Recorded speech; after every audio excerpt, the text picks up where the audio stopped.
I'm Guy Kawasaki, and this is Remarkable People. This week's remarkable guest is Nancy Gianni, founder and chief belief officer of GiGi's Playhouse, author of GenerationG, and CNN hero. After her daughter was born with Down syndrome, Nancy started GiGi's Playhouse to change the way the world views Down syndrome and to send a global message of understanding and acceptance. Backing up, let me provide some basic information about Down syndrome. Typically, people are born with 46 chromosomes. Babies with Down syndrome, however, have an extra copy of chromosome 21. This affects a baby's physical and mental development. In the United States, approximately 6,000 babies are born with Down syndrome each year, or 1 out of every 700 babies. GiGi's Playhouse has 60 locations. They provide educational, therapeutic, and career training for people with Down syndrome and their family, all for free. I'm Guy Kawasaki, and this is Remarkable People. And now, here's the remarkable force of nature named Nancy Gianni. Down syndrome is when a child is born with an extra 21st chromosome. So that's going to affect it's going to range in different ways. It will affect cognition, low muscle tone. And for me, low muscle tone is really the big piece of what makes everything so difficult for our kids. When a typical baby is born, they're checking out the world. When our kids are born, they're teaching their bodies to suck, swallow, and breathe at the same time. You know, the things that God gave us to do naturally, they have to teach their bodies to do. And that's why we started the Playhouse, was to help give them all the tools, help teach them all of those things. Because a lot of times people think it's because they're slow, they don't know how to do those things. No, their body works different. They have low muscle tone, which is really tough. I mean, think about it, takes over 100 muscles to engage to say one sentence. Muscles. So things you don't even think about affect individuals with Down syndrome. So that low muscle tone, to me, is really the biggest underlying issue that they have. They do also, some of them have, Gigi had open heart surgery when she was 4 months old. They tend to have some other issues as well. Mm-hmm. But many of those they're able to overcome with the amazing medical technology that we have these days. Can you take us back to the first few hours or days after your delivery, the reaction of the medical staff? Yeah, those were, we had no idea that she was going to have Down syndrome. And when I look back now, there were some incredible signs that something huge was about to happen in my life. And it wasn't until after she was born that I realized it was, when we found out I was pregnant, I remember telling my husband, because some weird things had been happening. And I was like, I don't know, but I have been pregnant with this baby, and this baby is making me stand up for people. It's putting me on this moral high horse. I don't know why I think I belong here. I'm challenging people. I'm like, I swear to God, I think this baby's going to be like the president or a world leader. I don't know what she's going to be, but she's going to be amazing. And never in my wildest dreams did I think it was that she was going to have Down syndrome. And I remember when she was born, and it was a C-section, so it started out a party atmosphere. Everybody was having fun. And then the 3 white coats came in, and then they told us that they saw what they thought were soft markers for Down syndrome. And I just remember in that moment, it just echoed in my head. I thought that maybe I willed this on my family because I was always drawn to people with Down syndrome. And I just went into complete panic mode. I didn't hear anything else they were saying. And my husband was standing behind me, so I couldn't see him or his reaction because everything just went medical. It went from congratulations, you had a baby, to there's this, there's that, there's this. And she cried like my other kids. I held her like I held my other kids. She was still my baby, but all of a sudden there were so many medical conditions that they kept talking about with it. And I just said, I just asked them if we could just go see our baby. And I remember when my husband came around and we finally had eye contact, I said to him, if anybody can handle this, we can. And can you imagine what better children are going to be because of her? So I knew, and he was like, actually, he was the one who said, can you imagine what better kids our children will be? He was the one who said that. So I knew we were both on the same page. But then all of a sudden, everything changed. The party atmosphere was gone. There was no more celebration. In fact, they kept sending in the clergy, and that made it, anytime you pray, praying is so emotional. When you're praying for something happy, when you're praying for something sad, when you're praying for something, it's emotional. And to continue, I just remember another priest would come in, and then this would come in, and I kept thinking maybe she's dying and I just don't know it. And they would come in and the medical stuff didn't look at me anymore. There was no more eye contact. Like, we went from being the cool, fun couple in the morning to that family that now has a child with Down syndrome. And they took really good care of me medically, but they couldn't look at me anymore. And that's where, like, they couldn't find a chart fast enough so that they wouldn't have to engage in talking about what this life might be like for me. And all I remember thinking was, like, how do I go home and tell my kids when I can't process this myself, the way I'm being treated, that just this difference that we're now that family. How do I go home and tell my kids? And that was probably my biggest fear. And it's difficult for me to understand the reaction of the medical staff. I mean, why would they treat you like that? I mean, did they think it was contagious or something? What? No, what they know, Guy? They know textbook Down syndrome. And textbook Down syndrome isn't pretty. And then when do they see our kids? When they're sick. They don't see the amazing, they don't see Gigi singing the national anthem at the Cubs game. They don't see the joy she brings to my family every day. They see our kids when they're sick. They see the textbook Down syndrome.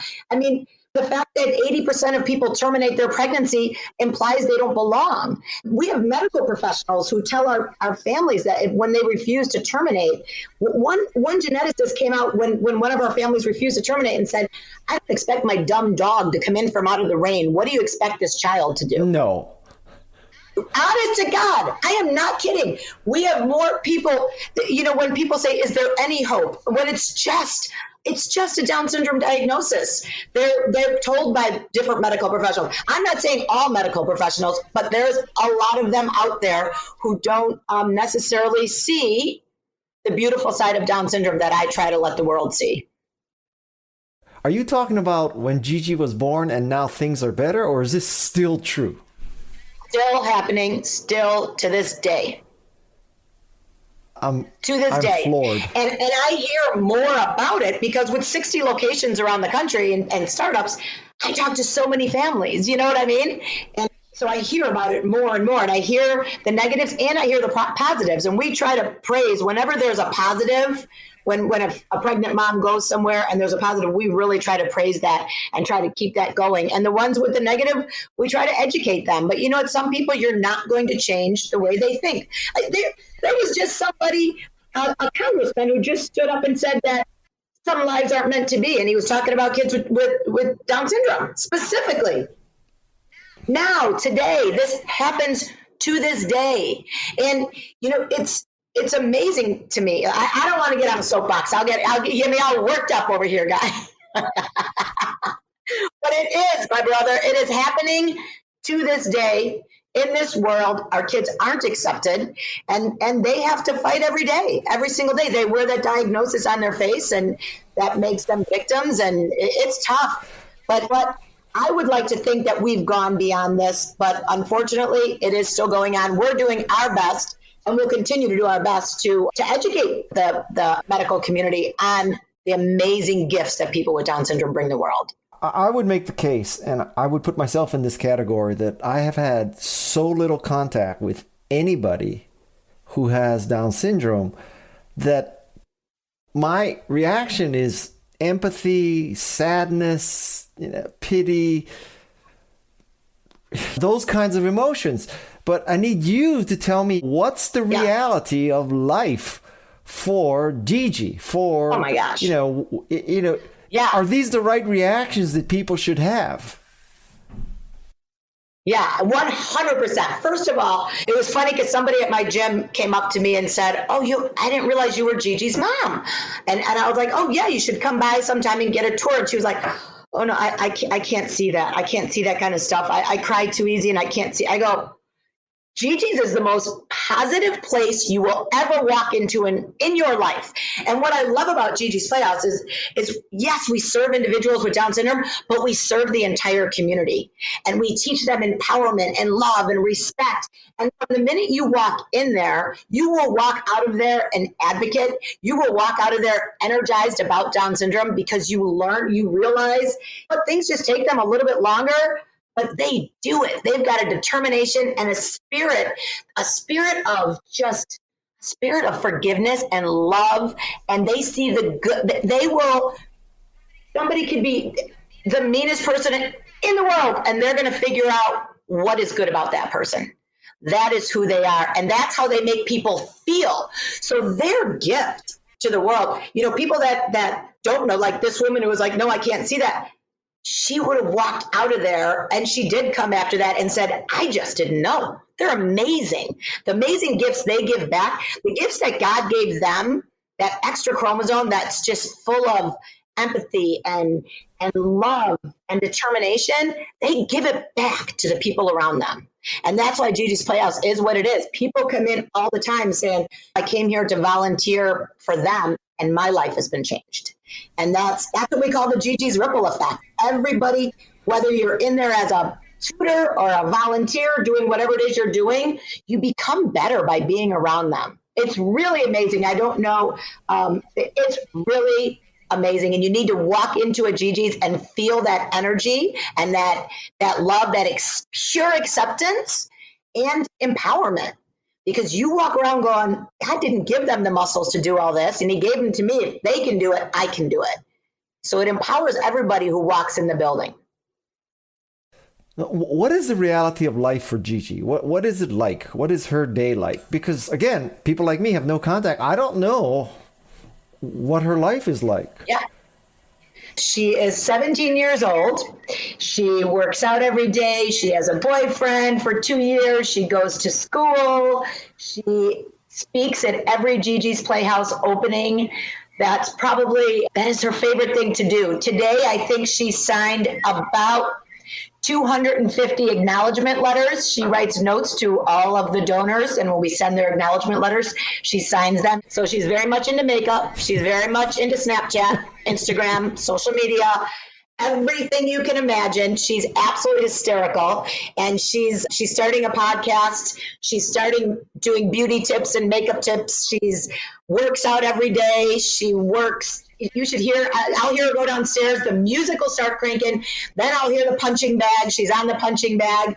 She is so unbelievably, I guess I'd say normal. The hard part is that people don't know that. Like I say all the time, like she speaks at every GiGi's Playhouse opening all across the country, in Mexico, wherever we go. She's a speaker and an inspiration to everybody there. And yet we walk through the airport and people still stare at her. Kids laugh at her. People just are afraid of her, still don't know the tremendous potential that she has, what she wants more than anything else in life is to fit in. She wants to be, like clothes. She's on a diet now. She lost 26 pounds. She's killing it. And her inspiration was because she wants to wear popular clothes. She wants to just be one of the other teens in her high school. She wants to be a cheerleader. She wants the same thing everybody else wants. She prides herself on going to work on days when she doesn't have summer school.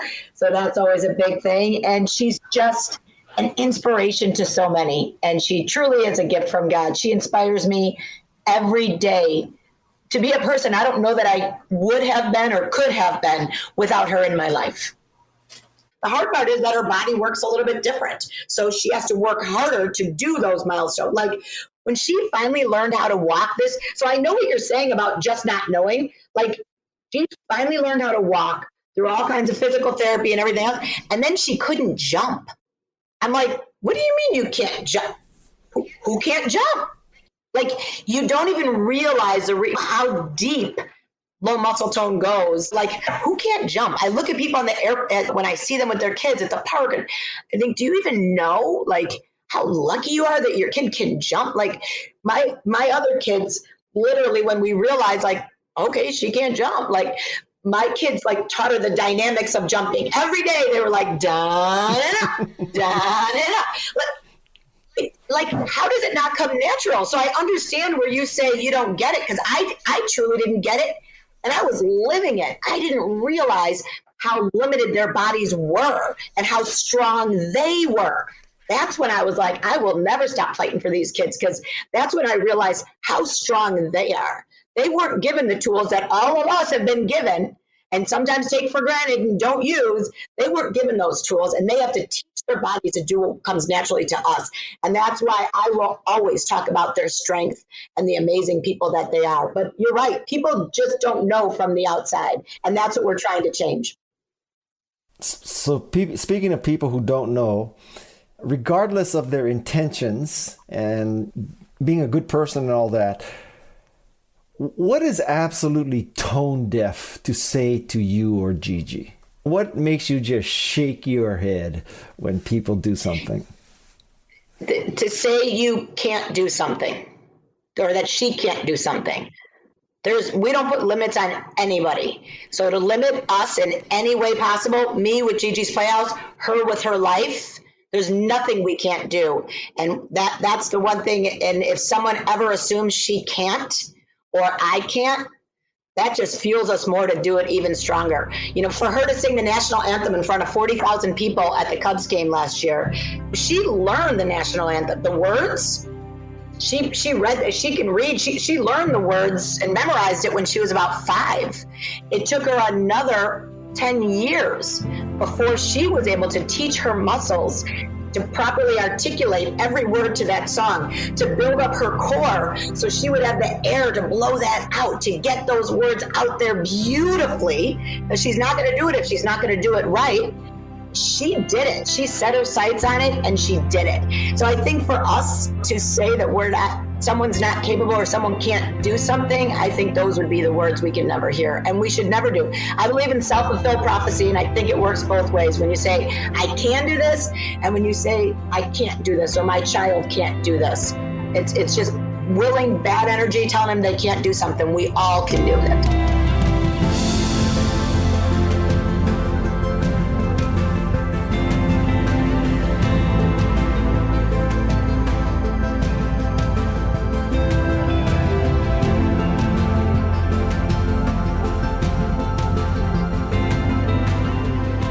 I've learned that prenatal testing can be much further out these days. So you could more or less know that your baby has Down syndrome. How do you feel about that?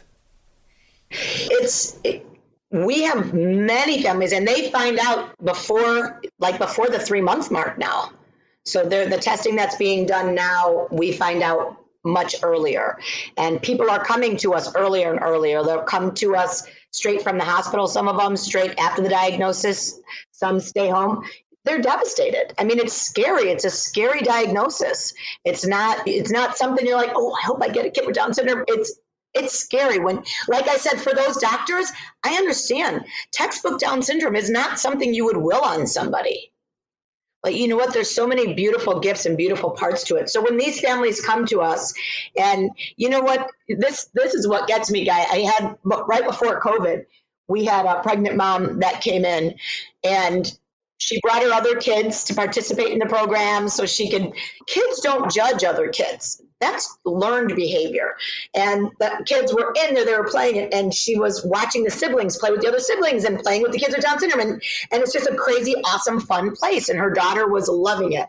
And her biggest fear, she was 7 months pregnant, was, are my kids going to see this discrimination against them? And we don't sugarcoat and we don't lie at GiGi's. I said, they absolutely are. And it starts early. But you know what? It's also going to grow them into the most amazing human beings. I could have never made my kids who they are today without Gigi and everything that they have seen through her. And walk me through this. God, your other kids face discrimination because of Gigi. By what logic should they face discrimination because of a sibling? Yeah, no, Gigi's the one who really faces the discrimination. My kids are the ones who, she faces it. They are the ones who fix it, who have to step in, who have to stop people from hurting her, making fun of her, that kind of stuff. No. The discrimination that my kids saw is what made them who they are today. That way that they protect anybody, welcome anybody. We accept everybody as they are. That's 100% That is what GiGi's is. That's what Generation G is. Our mission at GiGi's is to change the way the world sees Down syndrome and send a global message of acceptance for all. And that's the most important thing that we do. And that happens because of what we see. Like, I remember when that mom said that to me, like, my first thing I wanted to, it's a brand new mom, pregnant mom. I want to protect her and say, no, it's going to be great. There's going to be no one's going to, she's never going to be made fun of. No one's ever going to do that. But we can't sugarcoat something that's going to happen. It unfortunately, it does happen. And we let her know. And we don't tell somebody just so they don't terminate that it's going to be easy. That's not what GiGi's is about. We tell them that what these things are going to happen. We are going to be there for you every step of the way. We are going to give you all the tools you need to survive and help your child succeed in life. And you're never going to be alone in this diagnosis. But we don't tell them things that we don't make it simple, because it's not simple. Well, what has Gigi taught you about raising children that your other children didn't teach you? A whole new form of patience. A whole new form of patience. I'm not very patient. And with our kids, you give them the extra time that they need and they're going to get things done. It's not like you say, get your shoes on, get in the car, we got to do that. It's going to take them a little bit longer. The fine motor skills to be able to even put your seatbelt on, the things when you throw all the kids in the car because you got to go. You're not able to do that as much. You can, and they will do their best, but it taught me to just slow down a little bit, to see life in a different way. I think with my other kids, I was excited the way they saw life, but I didn't have to slow down to see it with them. With Gigi, it's a slower pace, and it's a beautiful pace. And she's taught me to appreciate jumping. To see kids in a park that can jump and make me want to go tell their parents, do you know how lucky you are? Your child can jump. And that just came natural. She taught me this an unbelievable appreciation and gratitude for the life I have and the way my body works and the way my other kids' body work, because she has to work so hard for that. So I think she's taught me patience and just unbelievable gratitude. Gratitude towards whom, for what?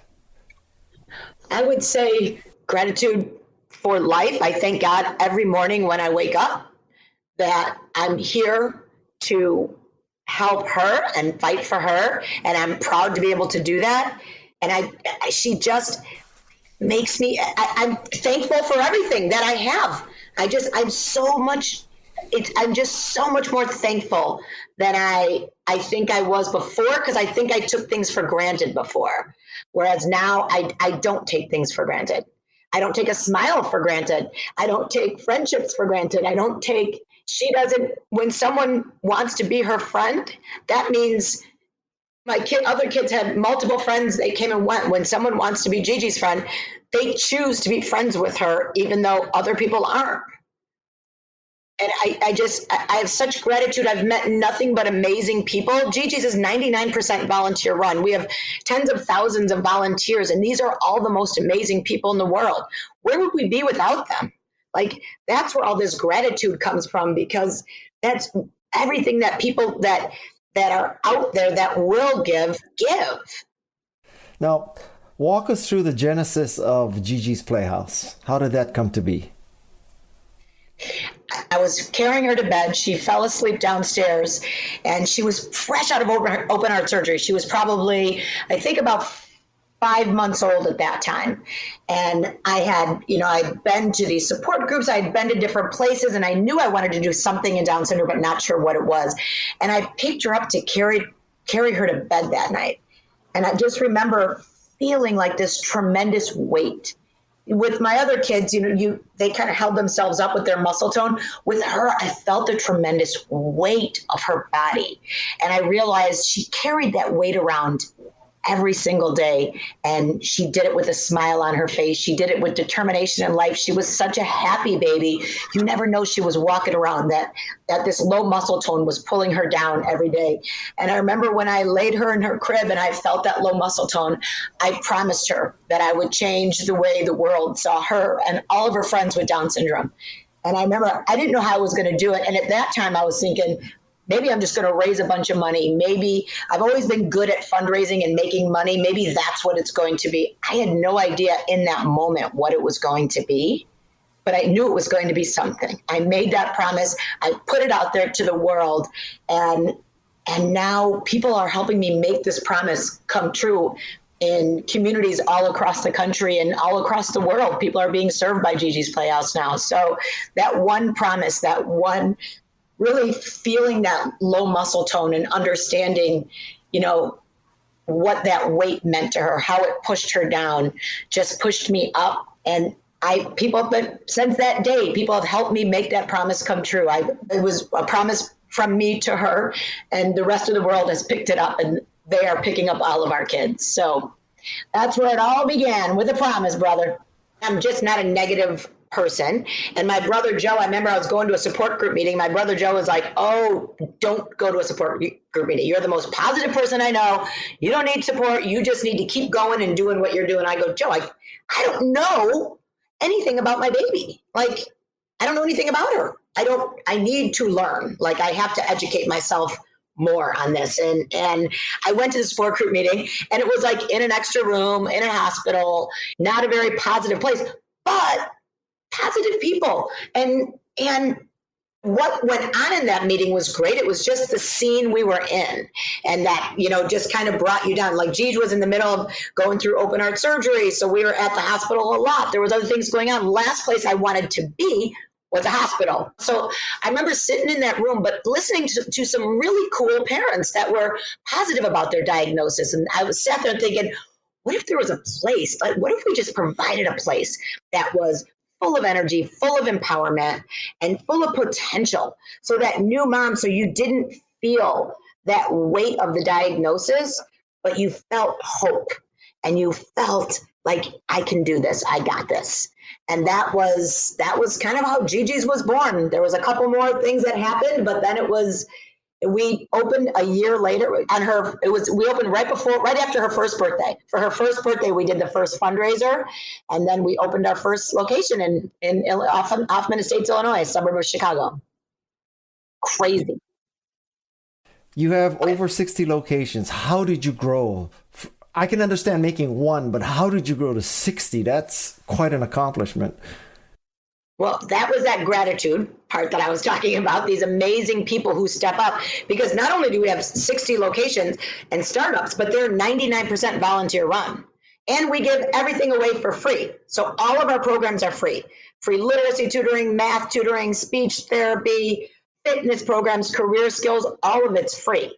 So it's pretty, the way the model works is we scale it to these locations. We built a model, and it took us a while to get this model. As soon as we opened the first location, I really opened it to make sure that my community understood Down syndrome, and that my kids would be, have a place to show their friends and meet other kids with Down syndrome. Because not all schools, a lot of times kids with Down syndrome are in a different school. They're not with the other peers. And a lot of people haven't grown up or had the gift of growing up with somebody with Down syndrome. So that as soon as we opened, and then there was this tremendous draw. And this, you gotta remember, this was 2003. So like the internet was just getting started, just getting big. And all of a sudden I went to a conference, and GiGi's Playhouse had a table there. It was in like Minneapolis, I think. And we were the busiest table there. Everybody said, "How do we do this?" And we're like, we didn't realize then that having a website opened us up to the world as much as it did back then. Like, we knew you need to do it, but the social media it wasn't the world it was today. So we started getting all these inquiries to open more locations, and that really forced us to build a model for these communities that were coming together to open a Playhouse. So people come to us, whether it be a founder of a location like in Nashville, Tennessee, it was a 23-year-old teacher that said these kids deserve more and they deserve a place to help us get them to where they need to be.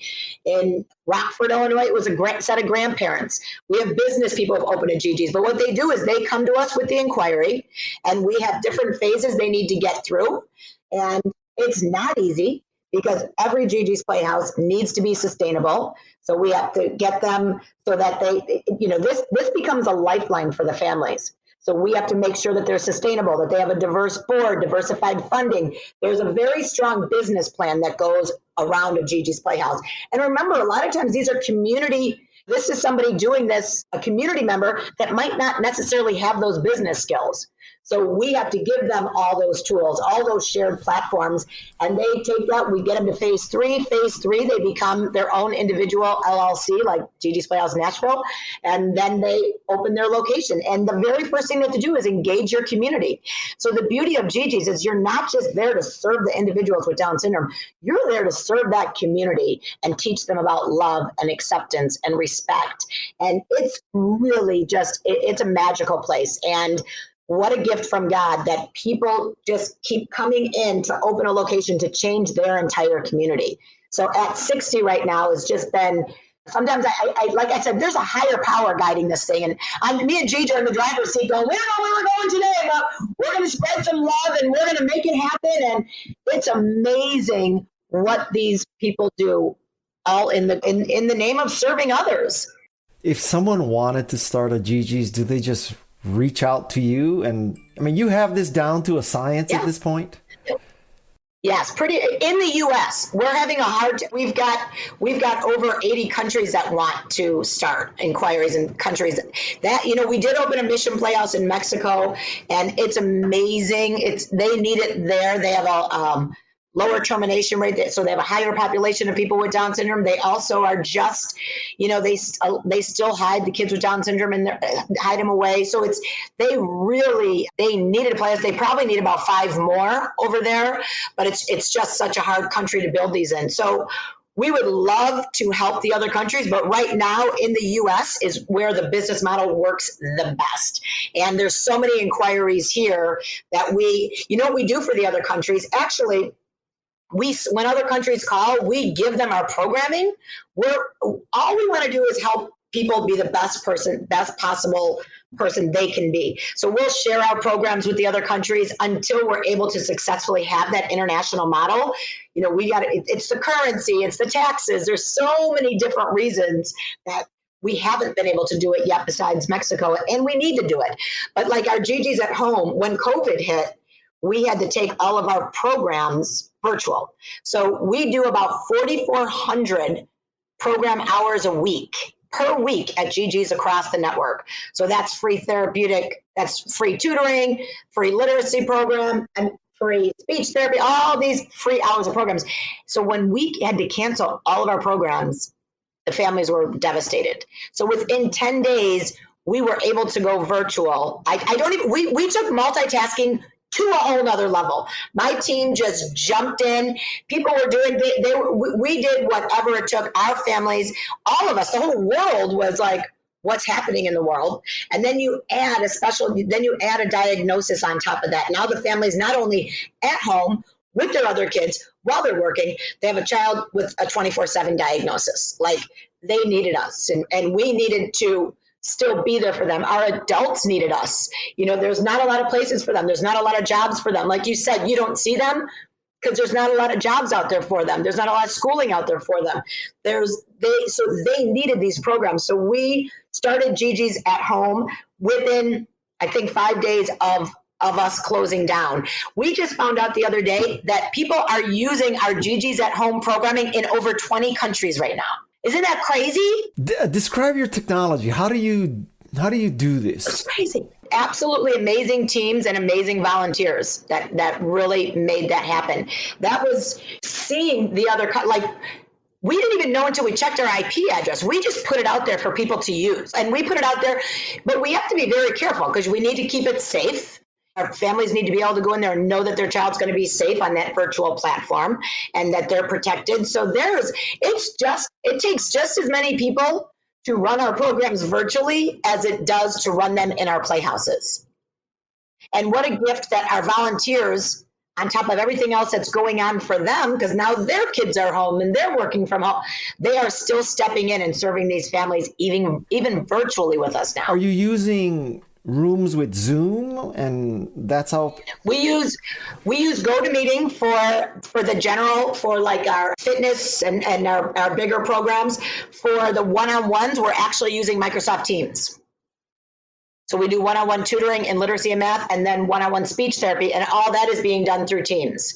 So it has been quite an adjustment these last couple months, but the fact that maybe it's always bothered me that we weren't able to, we always responded to the other locations across the world that wanted to open and said, how can we help? We've got this literacy program, does this help?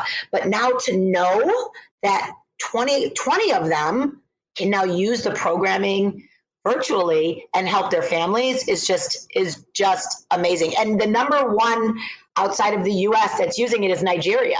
And they've been trying so hard to open up. They wanted to open a playhouse there for a long time. And it's been always in my heart, like, how are we going to make this happen? How are we going to make this happen for Nigeria? And again, I believe in self-fulfilled prophecy. Well, this is the first step.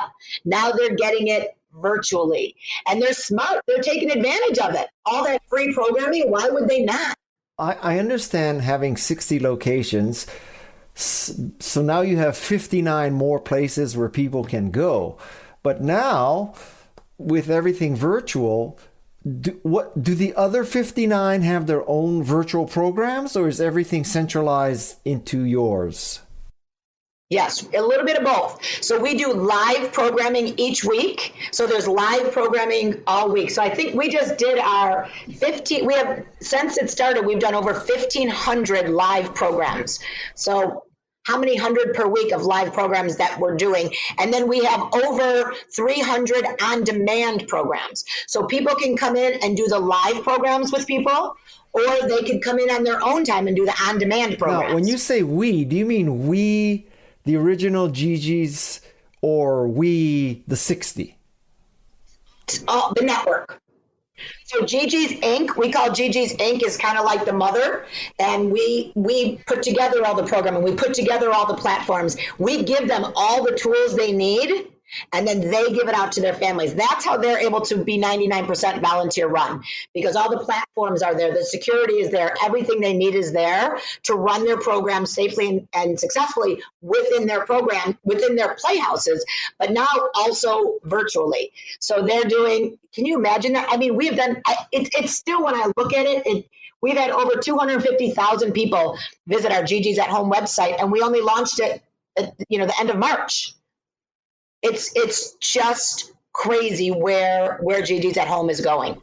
And it was, I think because we had planned on launching our GiGi's app, and the LMS was in our 2021. We were getting the funding this year, working on it for 2021. And really what it did is, it made us expedite all of that, but it also kind of built it backwards, because what we needed we did phase 1 of our app, but phase 2 of our app was actually getting all the programs to be automated. And we did that by necessity for GiGi's at Home. So we actually built phase 3. So now we just got to put together phase 2. And then we have our entire app that we thought was going to be a few years away with full on programming. It's so crazy. And so now is it happening that a family in Nigeria is having peer counseling from someone in the United States, or how does that work? They go in, they RSVP to a program, an orientation. We do volunteer orientations. We do tutor training.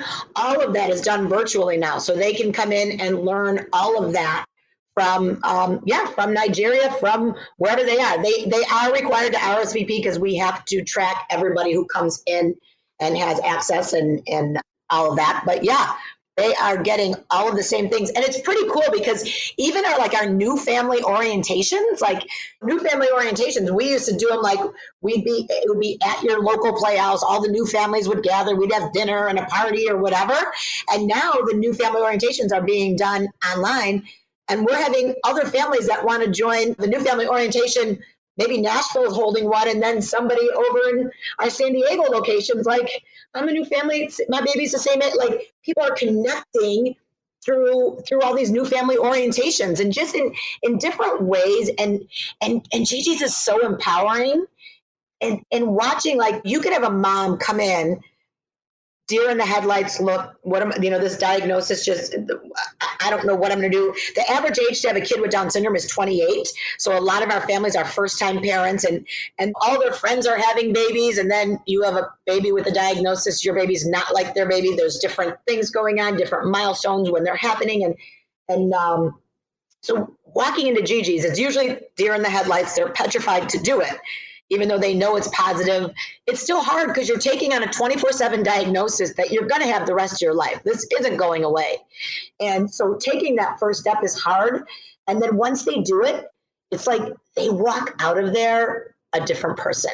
They walk out of there empowered. They walk out of there knowing they're never going to be alone. But the beautiful part is when they come back next week, they are doing that same exact thing for another person. It's crazy. All of a sudden, there they are sharing. They're the expert, and it's such an incredible gift to watch this, the transformation in these families going from total fear to warrior. It's so awesome, and then they take that and they give that to that next mom, and they give that to that next dad, and they give that, and that's the beauty of GiGi's. That's why we're always still going to need our brick and mortar locations, because they're so important. That contact is so important. And a place of pure acceptance, there's not many places like that in the world. And to walk into a place built on acceptance and pure acceptance, our brick and mortars are always going to be needed, but now we have another way of serving families that we didn't have before. And we have a boy in our Detroit location whose mother's in a wheelchair, and he's 18 years old. He has Down syndrome, and he's only been to our Detroit location, I think, 2 times because his mom's in a wheelchair. They live an hour and a half away. That Lucas is in probably 4 programs a day. I bet if I was to text his mom, she'd be going, oh, he's in GiGi's in the kitchen making chicken fried rice. He literally has this new life. His mom said, oh my God, he saved his money. He bought a guitar for GiGi's music. He's learning to read. He's on his own. He goes into every live. I mean, when you go into live, Lucas is going to be in there working out or doing whatever program it is he happens to be in. It's given him the empowerment. He doesn't have to depend on his mom who's in a wheelchair anymore. He has friends. He has friends from all across the world. He's no longer sitting in his house alone. It's so many beautiful gifts have come from COVID. It's amazing watching what, I don't think we could have made this happen if we didn't have to make it happen in that moment.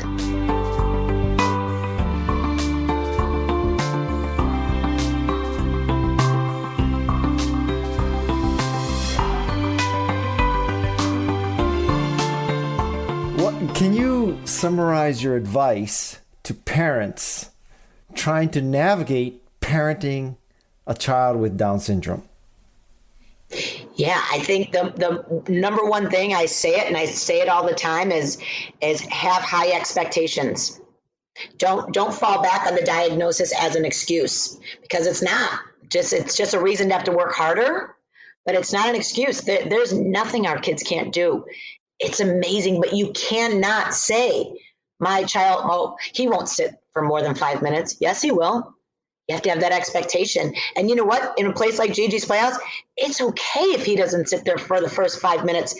But you know what? He will sit there 5 minutes, and we'll help him. And then we'll get to 7 minutes. And then we'll get to 8 minutes. And pretty soon he's going to be sitting through that whole literacy session. And they do. But you have to have that high expectation. Do not get knocked down by what it says in the books, what the doctors. We still have doctors tell our families that our kids won't walk. What are you talking about?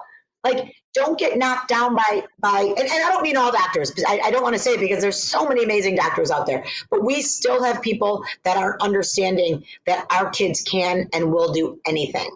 And before we're done, I do just want you to see Gigi and meet her, because I'm telling you, she's the biggest poser, the most unbelievable person you're ever going to meet in your life. And she is going to inspire you to do great things, brother. You already do great things, but I'm telling you, when you talk about remarkable people, she is a remarkable person.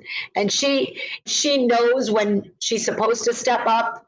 She knows that God put her here to give a voice to a population of people who deserve it.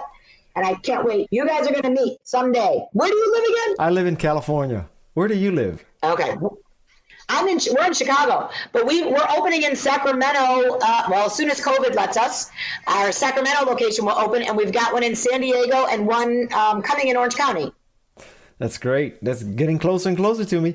What is one, if you had a magic wand, what is one or a small number of things that you wish everybody knew about Down syndrome?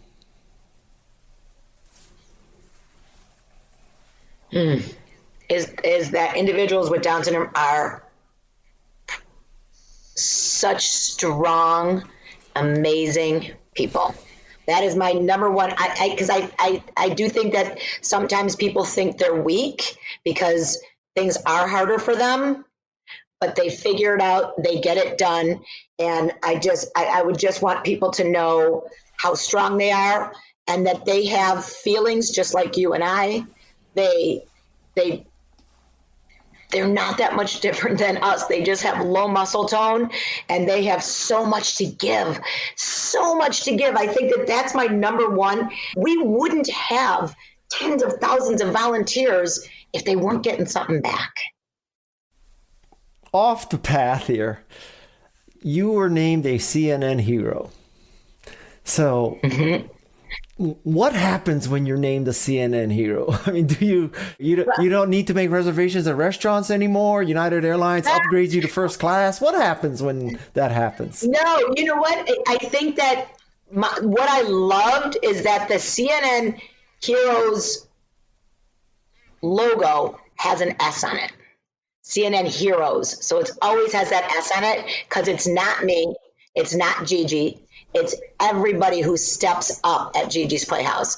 We're all heroes together in all of that. There is not one person. So I love that logo has an S on it, because I think that's important. It's never one person who does something like this. It's everybody coming together for the greater good. So that was the number one thing. But no, I wish you would get me into some restaurants. That would be nice. Did donations kick in? Did anything? You know what? God, that's such a good question. I will tell you something, they did. And what happened was it gave us a lot of credibility.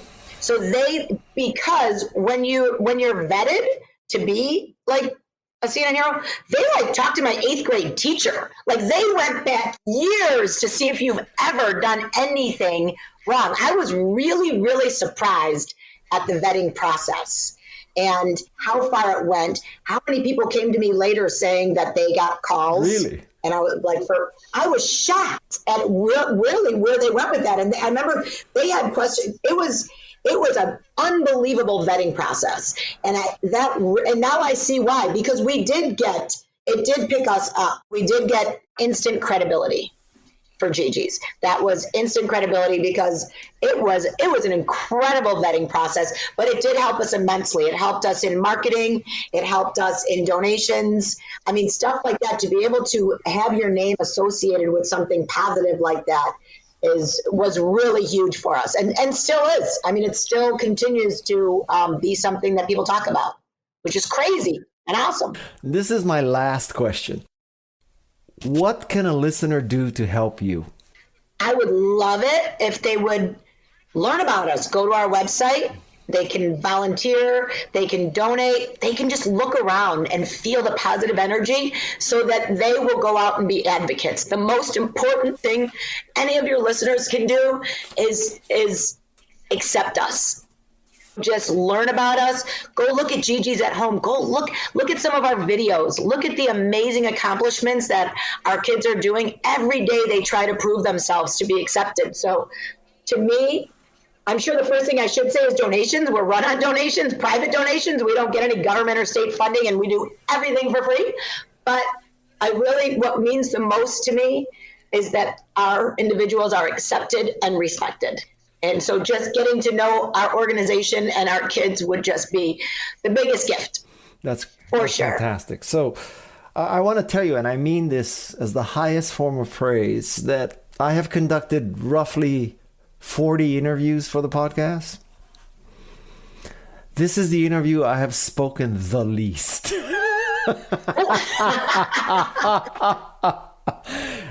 I know, I'm sorry. No, I can't tell you how happy that makes me, because, this podcast is not supposed to be about me. It's not Guy Kawasaki's podcast. It's Remarkable People's podcast. So I can't tell you how happy I am about that. If it was up to me, I would never be on it at all. I would just okay, here's Nancy.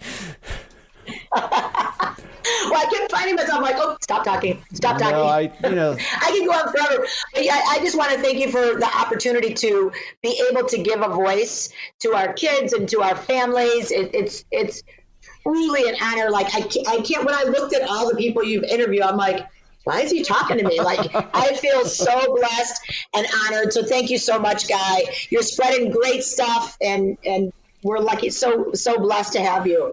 Thank you for having me here. This was huge. Gigi, come here. Okay. So now this is going to be another screenshot. We got to get her. Come here and say hi. His name is Guy. Come here. Well, there she is. Hi, Gigi.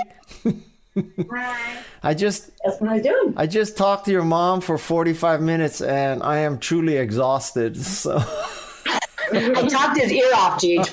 Come closer, Gigi. I'm going to take a picture of you. Come closer. Come closer. Right here. You know where he's at? Come down a little so we can see us in there. Where he is? What? California. Oh. We love California. Yeah? Well, I hope you come visit me. Have you ever been surfing? No. Okay, we'll fix that. We need to try that. You get to California and we'll fix that. So just just come close to the camera and we'll take a picture, okay? Get closer, I'll go 3, 2, 1. 3, 2, 1. Okay. So thank you so much, Nancy. Thank you very much, Gigi. Thank you, My Guy. best to both of you. Thank you. Totally appreciate everything you've done. If you need anything else, let me know. Okay. Sorry about my mic That's issues. okay. Thank you very much. Take care. Bye-bye. See you later. Bye. It's review time. This is from Ath Valley.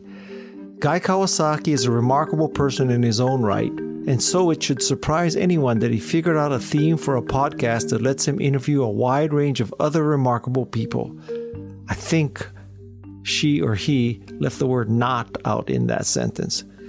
When I heard about this endeavor, frankly, I was jealous because Guy is getting to meet all these amazing people. I was intrigued, of course, but also worried that Guy, being Guy, might somehow interfere with him bringing out the essence of his guests. Wrong. Guy is unafraid of being in awe while in the presence of greatness and is willing to express it. So, in fact, we get to enjoy the authentic thrill of him meeting these amazing people, being humbled in their presence and being himself, which means that he doesn't always know their feels in depth, yet makes it feel like we're there with them. His interview with Chris Burdish, you could almost feel the swells and shark bumps. It was brilliant. Thank you, Guy. Thank you, Ath Valley. And here's one more. Kathy Lee Chong. Guy is terrific because he sees the world and the people he interviews through the perspective that perfectly blends wisdom, life's experiences, optimism, and skepticism. No wonder he's such a successful entrepreneur, author, influencer, and now podcast director. Awesome guy.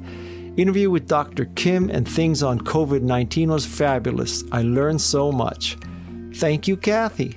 I'd love to read your reviews, so please go to the Apple Podcast app, find remarkable people, and write a review, and maybe I'll read it next time. I hope that you found Nancy's dedication to helping people with Down syndrome inspiring and remarkable. If you'd like to help GiGi's Playhouse, go to gigisplayhouse.org. I believe Nancy when she says that the experience of working with people who have Down syndrome is beneficial to everyone. My thanks to Janet Vian for suggesting interviewing Nancy and then for actually making it happen with an introduction. My thanks to Jeff C. and Peg Fitzpatrick for their usual remarkable job. I'm Guy Kawasaki, and this is Remarkable People.